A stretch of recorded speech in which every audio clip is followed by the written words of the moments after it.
Hi there, I'm the Mythkeeper. Welcome back to my channel. This week we're doing another episode of my Creature Feature series, and today I'm talking about Lycanthropy and Werewolves. Yeah, this is a special video because it was voted on by members of my Mythwatchers Club. So Mythwatchers Club, you can join right here on YouTube. Best way to support the channel. Gives you early access to videos, special badges, and other perks, among which now is periodically, as I'm deciding what to prioritize, you can vote on what upcoming content I'll do. So they voted for my Werewolves Creature Feature, so that's what you're getting here today. If you're new here and you like this kind of Pathfinder content, be sure to like and subscribe. If there's other kinds of creatures that you'd like to hear about, let me know in the comments below. I read all the comments. I love getting them. Thank you so much. Enjoy the video. Within the shadowy edges of civilization, there exist those who possess the ability to transform into savage beasts. These predatory creatures roam, preying upon the vulnerable and unsuspecting among the larger human population. They are afflicted with the curse of lycanthropy, consumed by a ferocious rage when the moon is at its zenith. Then the primal instincts of the rabid animals surge through their veins, compelling them towards acts of brutal cruelty and untamed fury. The majority of these individuals embrace their savage cravings, morphing into wicked monsters that prowl under the cover of night. A few, instead, valiantly struggle against the curse, but all too often they are inevitably overpowered by the beast within, succumbing to the insatiable thirst for bloodshed and slaughter. Werewolves are among the most popular fantastical creatures of the modern world, featured heavily in a variety of films, video games, and literature, existing in both period and modern settings. Werewolves stem from European folklore, and the term werewolf either stems from the Proto-Germanic Werewolfas, meaning man-wolf, or possibly from the Old Norse Ulfithnar, meaning wolf-skinned. Either way, from northern to southern Europe, in the medieval world, livestock fell victim to the frequent onslaught of wolf attacks, and to the humble peasants and herders, these creatures represented a relentless scourge upon humanity.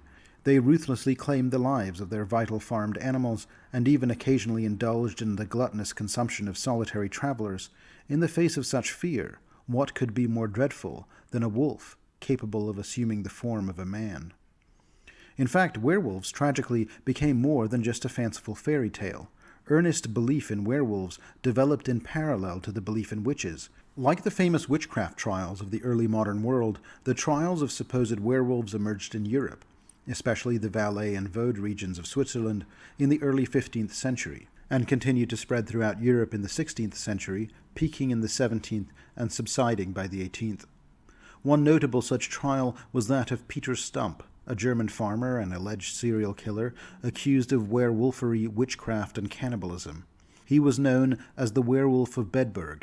The most comprehensive source on the case is a 16-page pamphlet published in London in 1590, the translation of a German print of which no copies have survived. Stump had one of the most lurid and famous werewolf trials in history. After being stretched on a rack and tortured for days, he confessed to having practiced black magic since he was 12 years old. He claimed that the devil had given him a magic belt, which enabled him to metamorphose into, and I quote, "the likeness of a greedy devouring wolf, strong and mighty, with eyes great and large, which in the night sparkled like fire, a mouth great and wide, with most sharp and cruel teeth, a huge body, and mighty paws." Removing the belt, he said, made him transform back into his human form. He told the local magistrate he had left the belt in a certain valley, but when the magistrate sent for it to be retrieved, no such belt was ever found. Of course, we know today that people will confess to all sorts of things under duress of torture, anything to make the pain end, really, so Peter may well have been completely innocent, not just of the bogus crimes of werewolfery and witchcraft, but also of the town murders. However, despite this being a clearly fictitious accusation in a modern context, cases like this sensationalized werewolves and made them a very real threat and possibility to the people of the time. The term lycanthropy was also coined around this time. It was reportedly first used by a physician named Johann Weyer in 1563, coming from the ancient Greek Lycanthropos, meaning wolfman. Ancient writers used the term solely in the context of clinical lycanthropy, a curious condition in which a patient imagined themselves to be a wolf. Modern writers later used lycanthrope as a synonym of werewolf. In the case of games like Pathfinder and D&D, lycanthropy is generally meant to encompass a broader category of were-creatures and not just the werewolf. In this usage, lycanthropes can cover a vast range of creature types: werebears, wererats, weretigers, and so on. This seems like a good time to segue to the topic of Lycanthropy in the world of Pathfinder. In the world of Pathfinder, lycanthropy is not a disease, as it is in some settings. Here it is a magical curse. Some say the first version of the curse came from the demon lord Giselda, a patron deity of lycanthropes, but this has often been disputed, with some reportedly ancient versions of the afflicted having existed on Golarion long before her descent into the abyss. Certainly, though, Giselda herself claims credit for the curse, and views herself as the mother of werewolves. The magical curse of lycanthropy has the power to turn even the most peaceful and docile individuals into ravenous, blood-crazed beasts, or half-beast monstrosities. Those afflicted with lycanthropy have the potential to transform into their beastly or hybrid forms at any time, and may be triggered by intense bursts of emotion. Some will learn how to exert some measure of control over the transformation. However, even the very disciplined will lose control during the nights of the full moon. In this altered state, most individuals lose control of their bodies completely and embark on violent and savage rampages, murdering indiscriminately and devouring as much living flesh as they can to satiate their bottomless hunger. Worse still, those afflicted by lycanthropy often have no memory of their rampages, which can persist for months or even years, as they are unaware or in denial of their true nature. However, many awaken to evidence of their savage acts, such as a ruined dwelling or the blood of a nearby victim. Naturally, in many places in Golarion, lycanthropes are depicted as monsters and shapeshifters, infiltrating villages, sowing chaos and murder, menaces that can only be eliminated through fire and steel. However, the truth is much sadder and more complex. Many lycanthropes are ordinary individuals, burdened with a terrible curse. As a result, both the afflicted and those seeking to assist them strive to find ways to cure lycanthropy and restore the afflicted to their natural state. Lycanthropy is a difficult curse to shake, however, notorious for its tenacity in clinging to its victims. Swift treatment by healers can mitigate its hold by promptly addressing exposure. A remove curse or heal spell cast by an appropriately powerful divine spellcaster can cure lycanthropy, but typically only if administered within 3 days of contracting the affliction. Failure to treat the victim within this time frame allows the curse to firmly establish its grip, rendering it resistant to future attempts at removal. At that point, remove curse can still sometimes be used to bring an end to the affliction, but not without inherent risks, because at that point, the curse of lycanthropy only manifests when the victim is fully transformed into a were-creature. Consequently, such magic compels the healer to confront the monstrous entity within their patient. For such an attempt to be successful, the victim of the curse will often be chained in silver to a post and made to transform under the full moon. Then, and only then, will the remove curse have a chance of being successful, and even then, success is not always guaranteed. Folklore also recounts various potentially perilous remedies for lycanthropy. These mystical cures include the kiss of a dryad, the blood of a unicorn, although many of these are clearly false or even fatally dangerous. Blurring the boundaries between the miraculous and the lethal is the herb known as wolfsbane. It is widely believed by many that this hazardous toxin can remove the curse of lycanthropy that afflicts an individual. However, such a treatment is highly risky and far from a guaranteed remedy, as the victim must be willing to ingest the poison and thus expose themselves to its effects. As with a divine magical remedy, this herbal remedy is most likely to succeed when the lycanthrope is in the throes of the change, under the full moon, and bound in silver. Although I'm describing the curse of lycanthropy in generalities, Pathfinder actually differentiates between 3 kinds of creatures that have some form of lycanthropy. The first and most common type are known as the afflicted. The afflicted have acquired the curse of lycanthropy from another were-creature, typically by being bitten or clawed but surviving the attack. Like a disease, lycanthropy is highly transmissible, though thankfully were-creatures are so savage that they don't always leave behind living victims to further propagate their own kind. On occasion, an afflicted lycanthrope will conceive a child. The children of one of the afflicted and a partner without lycanthropy possesses a lesser form of the curse. Such children are known as first-generation beastkin, and they do not lose control or lose their memories when they transform, but neither can they fully assume the form of a beast, only assuming a hybrid form or manifesting bestial features. Beastkin, the half-human, half-cursed children, often form their own communities, and the children of 2 beastkin will typically produce more beastkin. But when beastkin have children with the unafflicted, the lycanthropic curse will lose almost all of its potency in future generations, effectively having been weeded out. Beastkins are a player character race, and one that I discuss in more detail in my special Bloodlines Ancestry video. However, Over the many thousands of years that the curse of lycanthropy has existed in the mortal world, it has also often come to pass that a child is born to parents that are both afflicted with lycanthropy. When this is the case, they give birth to a child that is known as a natural-born lycanthrope. This means that they have had the curse since childhood. Like afflicted lycanthropes, natural-born lycanthropes can assume a fully animal form and a hybrid form. However, they possess a much greater control over their transformation as they learn to master the change in their early childhood development, a time when the body is learning, changing, and adapting in ways that adults no longer can. Such natural-born lycanthropes will often train themselves to retain an understanding of friend and foe, even when under the influence of the full moon.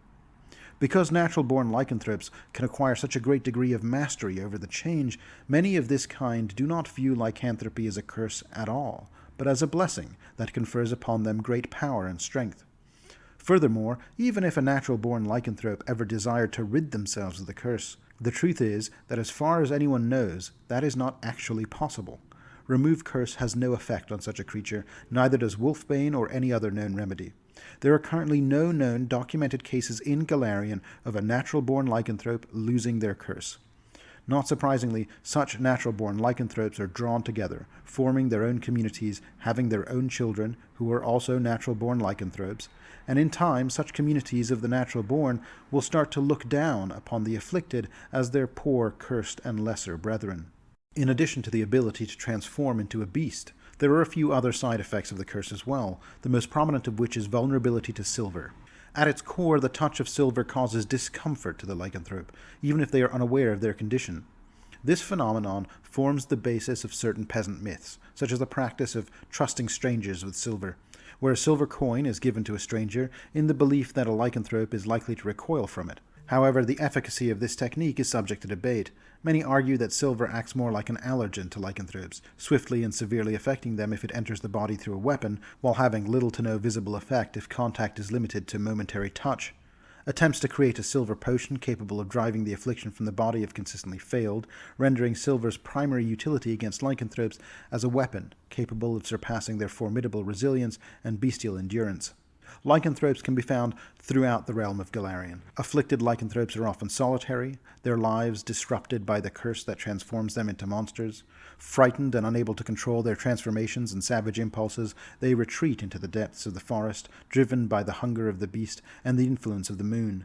Occasionally they may develop techniques to handle the change, such as chaining themselves up at night, and thereby remaining in their communities. However, lycanthropes cannot fully escape their bestial nature. Even when they attempt to disguise themselves, traces of their animalistic appearance linger, unusually wiry strands of hair, unnaturally sharp teeth, or flared nostrils.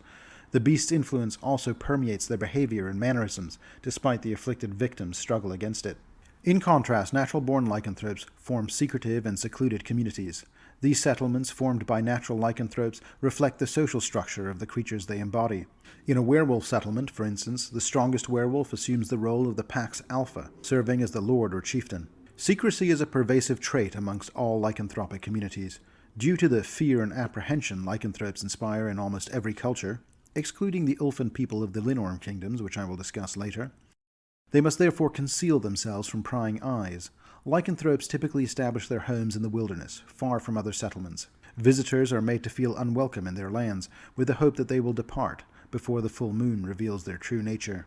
Often rumors are spread about disturbing entities lurking in the area, diseases, malevolent spirits, or monsters in the woods, to deter outsiders from venturing too close. The majority of natural lycanthropes are predatory. In their bestial forms, they embody heightened power and resilience compared to their base species. A werewolf hunts with the prowess of a fearsome and savage wolf, while a werebear prowls the forest as an exemplar of its common bearkin. Identifying a were-creature in its mundane form can be challenging, much to the frustration of hunters. The lycanthrope's hunger typically aligns with the size of its largest form. A werebear in human form possesses the appetite of a significantly larger person. Gluttony becomes a defining trait for such lycanthropes. Interestingly, the opposite holds true for creatures whose were form is smaller than their human shape. A wererat or wereraptor can sustain itself with a meager amount of scavenged food. Wererats thrive during times of famine, and rumors circulate about entire villages willingly embracing the wererat's curse to extend their limited supply. Types of lycanthropes. Among the various breeds of lycanthropes, werewolves and wererats stand out as the most prevalent and successful. They dominate the folklore and legends of lycanthropy across the nations of Golarion. In addition to these two, other common lycanthropic forms include werebats, werebears, wereboars, werecrocodiles, weresharks, and weretigers. These 8 types of lycanthropes evoke fear and are the subject of hushed whispers throughout the land. Despite belonging to the same broad family, they each possess distinct characteristics in terms of hunting methods, lifestyle, and interactions with non-lycanthropes. There exist other breeds of lycanthropes as well, albeit rare, such as underground werebadgers, avian wereraptors, slithering weresnakes, and even more peculiar manifestations of lycanthropy. However, such creatures are rare enough that I won't be able to cover them here. Werewolves. Werewolves, the most widespread of all the lycanthropic breeds, known for their pack mentality, prefer to live and hunt in groups. Typically, a werewolf pack consists of an extended family of natural-born werewolves, with a few afflicted individuals known as adoptees who run alongside the pack. Being semi-nomadic in nature, werewolves are adept at evading the consequences of their moon-driven rampages. A werewolf pack can take the form of a gypsy caravan, a traveling troupe of performers, or a group of adventurers. While they stay within a specific territory, they frequently move around within it, and a single pack can claim vast stretches of land as its domain, spanning hundreds of miles. Similar to their wolf counterparts, werewolves are opportunistic hunters and scavengers. They identify and target vulnerable prey, persistently harassing it until it succumbs. They typically avoid engaging large groups unless threatened, opting instead to target lone travelers and isolated farmsteads, which present easier opportunities. Werewolves tend to steer clear of heavily settled areas and large towns, preferring to skirt along their borders, never venturing too far from the wilderness. Within werewolf packs, afflicted individuals are created as a means of recruitment. Trusted friends, allies, or relatives may be bitten to bring them into the pack permanently. Werewolves are not averse to forced recruitment either. If the pack requires a healer, they might kidnap a village priest, subjecting them to a bite and holding them captive until the transformation turns them into one of their pack forever. Occasionally, multiple werewolf packs coexist in the same region. In such cases, these packs often come under the guidance of a single patron or alpha who oversees those related to them and interacts with leaders from neighboring packs. Just as respect is accorded to the most dominant wolf within a pack, a group of packs sharing territory pays deference to the most powerful one. The leader of this collective possesses considerable respect and influence, ensuring her will is carried out over a great area. However, it's important to note that this leadership does not stem from any legal or divine right to rule. It is strength-based. Those within her pack or weaker packs would be wise to obey, lest they face her wrath. In regions where a significant number of lycanthropes reside, a strong pack leader may control dozens or even hundreds of werewolves, while the rule of a mighty pack lord often maintains a stable balance between werewolves and other humanoid races in the region. Should she fall, the resulting chaos can unleash a widespread rampage of bloodshed and terror. Werewolf beastkin are commonly called witch-wolves. Some live among werewolf packs, but others are solitary. Of all the beastkin, witch-wolves are the most drawn to the life of an adventurer by a desire to prove themselves, either to earn a place as a pack alpha or a pack lord, or else to fight against the image of werewolves as violent monsters. Wererats. Although werewolves are the most common rural form of lycanthrope, the ubiquitous form the lycanthropic curse takes in more urban environments is that of the wererat, and many large urban centers have flourishing communities of these creatures living in the sewer systems beneath the city proper itself. Wererats distinguish themselves from other lycanthropes through several notable characteristics. Firstly, wererats are renowned for their intelligence and ambition, compensating for their comparatively weaker bestial and hybrid forms. Secondly, their communities tend to be larger, with groups of several dozen wererats being quite common. In large cities, wererat populations may even number in the hundreds. However, perhaps the greatest advantage these insidious lycanthropes possess is their unremarkable animal form. While wolves or tigers attract plenty of attention, rats blend seamlessly into the background. Wererats can thus conceal themselves in plain sight, making every slum, market, sewer, tomb, or tenement a potential wererat lair. Wererats excel in the role of spies and thieves, leading many of them to operate as gangs or members of thieves' guilds within bustling cities. They skillfully infiltrate their targets' homes, plundering secrets and treasures or spreading disease among unsuspecting victims. Nevertheless, caution is necessary. If a wererat infestation is discovered, the consequences are invariably disastrous for both the rats and the citizens. While many wererats may be eradicated, the city itself becomes consumed by a frenzy of paranoia and mistrust. Consequently, the most successful and long-standing wererat dynasties adopt an extremely conservative approach. They are ruled by a head Wererat who determines who may be infected and who must be eliminated to safeguard the family secrets. Wererat beastkin are known as night skulks. Unlike other beastkin, even large night skulk communities often draw their culture almost completely from the surrounding human society, assimilating at the cost of losing any identifiable traditions of their own. Werebats. Werebats are typically only found in select geographic regions, usually near dense forests and jungles that find themselves adjacent to intricate underground cavern systems. Combining the sociability of wererats with the ferocity and aggression of werewolves, werebats often congregate in flocks numbering several dozen individuals. Unlike wererats, who tend to conceal themselves from the uninfected, werebats have a preference for gradually seizing control of entire communities. Those searching for signs of vanished victims may come across footprints that abruptly end, as if the individual had been snatched away without a trace. Prey that werebats cannot outright kill are wounded and infected, ultimately transforming the entire area into their territory. Typically, members of a werebat community have a designated gathering place, such as a cavern, a barn, a decaying castle, or some other foreboding and sizable ruin. Werebat flocks are subject to a kind of groupthink, where afflicted werebats experience an overwhelming urge to take flight alongside their fellow lycanthropes, becoming part of a swirling darkness. Also, this breed is highly prone to serving a master, and frequently finds employment as couriers, assassins, and mercenaries for other powerful nocturnal beings. Werebat beastkin are known as the bloodmarked. Bloodmarked are generally tall and slight, with dark hair and severe features. Poor eyesight is relatively common among them, though they often hear and smell well enough to make up for it. Werebears. Despite their formidable size and strength, werebears are the least aggressive of the lycanthropic breeds. Instead, they embrace their role of chosen guardians of the wilderness. Natural werebears often establish respectful alliances, though not necessarily intimate ones, with druids and priests of nature deities, such as Erastil. However, in cases where isolation or prejudice prevent such associations, werebears take it upon themselves to defend their chosen territories independently. Those who adhere to the tradition of nature protection mark their specific territories with small stone cairns, clawed symbols on tree barks, or scent traces. Due to their relative rarity, werebears are overwhelmingly solitary creatures, rarely encountered alongside others of their kind. Their more benevolent nature ensures that they refrain from inflicting their curse upon others out of cruelty. They are well aware of the burden their affliction carries, and only pass it on under the most dire circumstances or through their offspring, sometimes even begrudgingly. Given the scarcity of afflicted werebears, they rarely succumb to uncontrolled rampages that plague many other types of lycanthropes during the full moon. Those few susceptible individuals often venture deep into the wilderness to transform in solitude. While werebears prefer to avoid causing harm to those around them, their transformation into powerful and potentially dangerous animals cannot be entirely avoided. Fortunately, bears tend to avoid large humanoid settlements, posing a threat primarily only to those wandering the woods late at night. However, there are exceptions to every rule. There are some werebears who just become monstrous brutes with a bloodthirsty nature.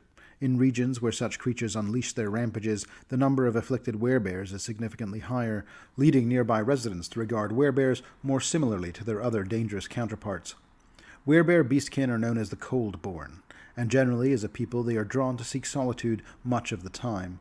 Unlike some other beastkin, though, they are commonly good-hearted, and the Linorm kingdoms in particular boast a decent population of cold-born that are readily welcomed into human society. Wereboars. Wereboars possess a stubborn, ill-tempered, and destructive nature, leading them to seek environments where they can exert complete control. Preferring to distance themselves from sizable humanoid settlements, Wereboars often adopt one of two roles, either as solitary brigands preying on unsuspecting travelers who venture into their territories, or as despotic rulers over vulnerable villages or weak humanoid tribes. Wereboars exhibit a slow decision-making process, and once they have settled on a course of action or found a favored tactic, they are resistant to change. Despite harboring hatred towards all other races, including fellow lycanthropes, Wereboars have a peculiar inclination towards creating families. However, their approach differs from other natural lycanthropes, as they rarely seek out others of their kind. Instead, they seek out and pursue favored spouses among humanoid races, and afflict them with lycanthropy, hoping to establish a binding connection. Though such unions seldom end well, there are instances where small Wereboar families live as isolated entities in hills or forests. Among all lycanthropes, Wereboars display a particular aversion and embarrassment towards their transformative ability. While other lycanthropes assume fearsome forms such as werewolves or agile shapes such as wererats, the Wereboar's change is marked by grotesqueness, lacking the natural grace or deadly elegance associated with other transformations. Consequently, despite their generally arrogant and wrathful demeanor, most Wereboars actively avoid assuming their bestial forms, revealing them only when they are about to engage in deadly combat. Like their progenitors, Wereboar beastkin, commonly known as the rage-bred, are prone to fits of anger and rage, often becoming barbarians or other kinds of warriors.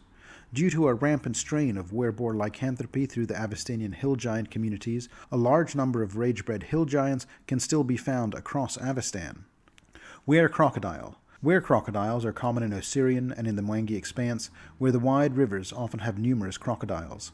They possess both the ruthless determination of a crocodile and the intelligence and adaptability of a humanoid, a sinister fusion which creates a maliciously cunning creature that harbors no doubt about its martial superiority. Known for their calculating nature and lecherous tendencies, werecrocodiles have a notorious obsession with dominating their foes and take pleasure in terrorizing any trespassers who dare to enter their domain. They adorn their territories with skulls and other macabre warnings, showcasing these grim reminders to instill fear in the hearts of their rare visitors. Typically, werecrocodiles prefer to confine themselves to their own territories. However, there are those who maintain a connection to their human curiosity, and they are inclined to move from place to place, but generally stick to rivers or coastlines.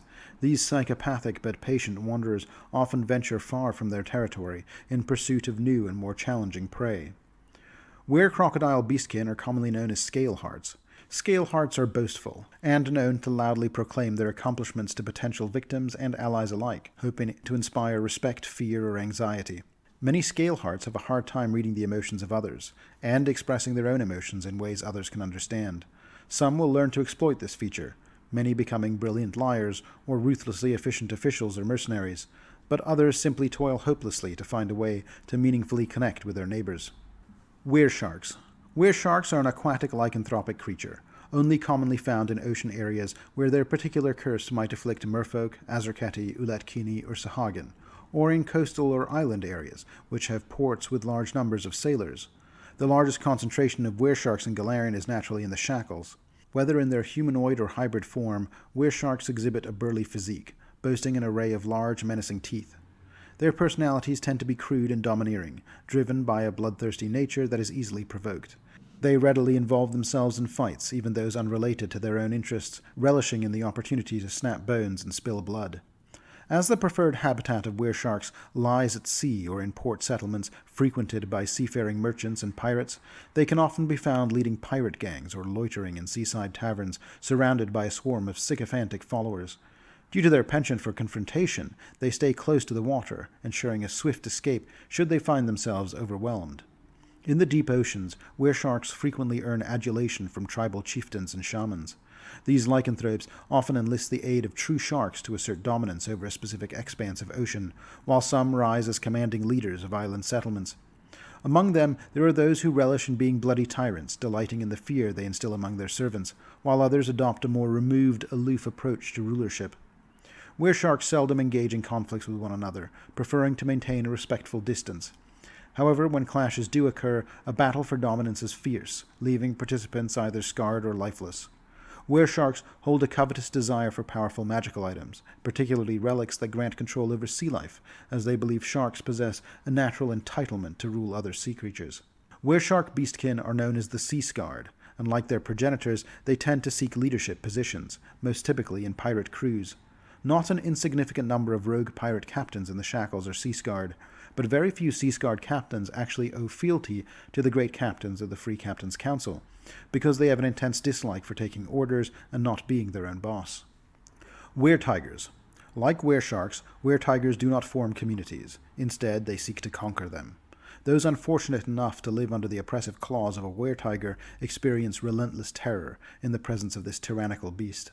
The lycanthrope ensures that anyone who dares to expose their true nature to outsiders meets a gruesome fate, devoured without mercy. A single weretiger may use its natural powers to assert dominance over a village, tribe, or even an entire region. Although there are rare instances of natural weretigers appearing as mated pairs, larger gatherings are exceptionally uncommon. Afflicted weretigers, on the other hand, come into existence by chance, or are employed as guards. The weretiger ruler often creates more of their kind when the need arises, only to dispose of or banish them once their purpose has been served. Egotism pervades the minds of weretigers, who perceive themselves as divine lords by inherent right. They regard all others as mere prey, existing solely to serve the tiger's whims. While the majority of Weretigers embrace their unabashed evilness, a select few employ their bestial strength to protect their subjects, albeit driven by jealousy to safeguard their enslaved victims from the depredations of external threats. Weretigers exercise their rule through fear. Instinctively, they possess the cunning to sow paranoia and dread among their subjects. Periodically, they strike, devouring victims at random to instill fear or eliminating individuals who might organize resistance against them. The extent of a Weretiger's domain is dictated by their capacity to enforce this regime of terror. A solitary Weretiger may only dominate a few hundred individuals. Conversely, a Weretiger prince commanding a loyal army can subject an entire city to the merciless grip of its claws. Weretiger beastkin are known as Fang Lords, and they are often charming and intimidating individuals. Despite frequenting highly populated areas and enjoying the luxuries of high society, Fang Lords are commonly loners, and generally form personal relationships with other humanoids only when they are driven to mate or if it will help them achieve some long-range goal. Their unfettered attitude, though, helps many of them acquire a powerful mystique, and sometimes even willing followers. Rarely are they truly loyal to anyone but themselves. Nonetheless, Fang Lords are often quite successful as mercenaries, assassins, and leaders in their own right. Lycanthropes in Golarion. The largest concentration of werewolves in Avestan is in the Shudderwood. The 5 great tribes of the Ustalavi werewolves are the Broken Ones, the Demon Wolves, the Primals, the Prince's Wolves, and the Silver Hides. Currently, Rakis Zadro, the Lord of the Prince's Wolves, is also the Pack Lord of the Shudderwood, which means he is responsible for making crucial decisions on behalf of all the werewolves of the Shudderwood. I discussed the 5 great werewolf tribes in more detail in my Ustalav deep dive video. North of the Ustalavi border, but still technically within the region of the Shudderwood, is a 6th tribe known as the Moonscream Wolves. I discussed this group in more detail in my Realm of the Mammoth Lords deep dive video.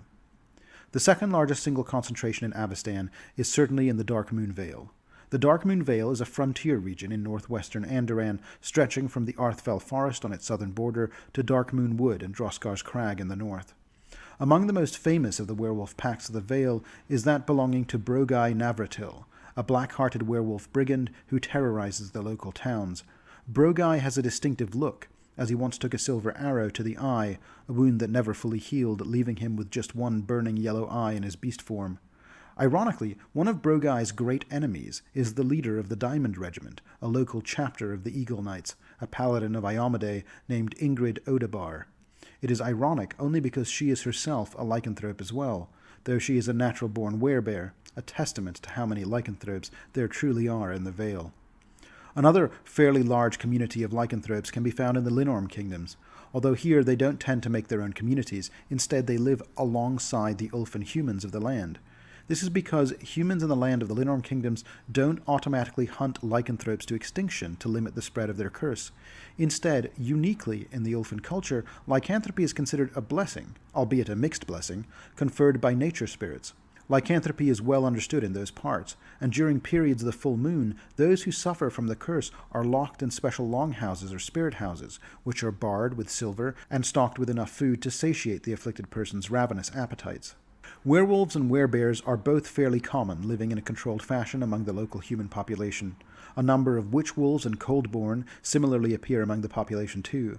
Though the curse of lycanthropy is tolerated in the land of the Linorm kingdoms, such afflicted companions are still expected to put their considerable strength to good use, however, especially against their ancient enemy, the witches of Irisin. Many large cities across Golarion feature substantive wererat populations. The Rats Treat Boys, for example, are a criminal gang that operate in the Vrisian city of Korvosa. Additionally, during the Bloodveil Plague that swept through the city at the start of Queen Ilios's reign, it was uncovered that a wererat named Girig's had helped spread the plague.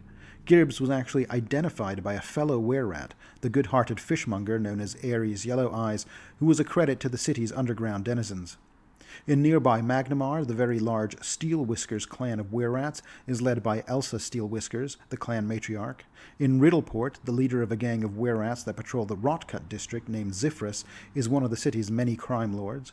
In the Ravenellian city of Vyre, there are a number of Wererat worshippers of Zon-Kuthon that live there. In the town of Mirnarosk in Iobaria, as discussed in my Northeast Avestan video, there is an entire community of mostly dwarven werebears and coldborn beastkin. They are led by Harsk Vladax, and they are generally a friendly community, if one is not prejudiced against lycanthropes. Communities of Werecrocodiles can be found along the various rivers of the Mwangi Expanse, especially near the Turwa Lake in the western region. They can also be found along the Sphinx River in Osirian, where they are said to be watched over by the crocodile god Sobek. Lundo, the border queen, is one of the most powerful smugglers operating in the border wood of Taldor, near the Kadiran border. She is a scale-heart beastkin, and has several natural-born Werecrocodiles in her company as well. There is also a large Werecrocodile community in Jalmaray Island. At the Monastery of the Unfolding Wind, one of the more reputed and capable monks is Chea the Scaleheart, a servant of the elemental lord Ranginori. Weresharks are common in the Shackles, and a number of Weresharks and Scalehearts can be found near Ollo, on the aptly named Shark Island of the Shackles. The former Hurricane King Kurdak Bonefist also had a number of Wereshark pirates in his employment, whom he kept in line by paying them well, and whom he used to protect his treasure chambers beneath Fort Hazard and Port Peril. The captain of the Wereshark company Kurdak employed was named Horus Riptooth, and he sailed a reaving pirate ship named the Swordtail.